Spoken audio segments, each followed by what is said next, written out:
സർക്കാരിന്റെ ഭാഗത്തുനിന്നുണ്ടായിട്ടുള്ള അനാസ്ഥയാണ്, വീഴ്ചയാണ്. അതുകൊണ്ട് തന്നെ ഇത് സർക്കാർ സ്പോൺസേഡ് മർഡറാണ്.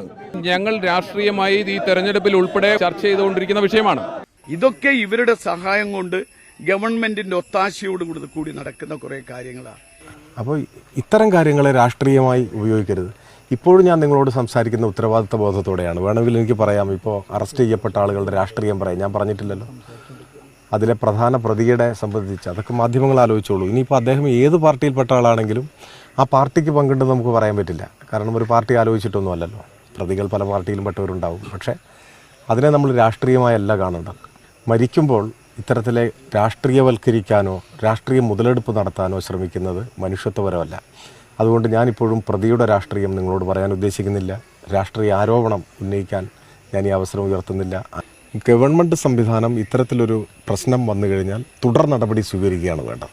അല്ലാതിപ്പോൾ ഗവൺമെൻറ് ഇത്തരം കുറ്റകൃത്യങ്ങൾക്ക് കൂട്ടുനിൽക്കുമോ? LDF ആണെങ്കിലും UDF ആണെങ്കിലും രണ്ടുമില്ല. പക്ഷെ വേണമെങ്കിൽ ആരോപണം ഉന്നയിക്കാം, സമരം ചെയ്യാം. പക്ഷേ അതൊക്കെ നാം നമ്മുടെ മനസാക്ഷിയോട് ചോദിക്കേണ്ട ഒരു കാര്യമാണ്.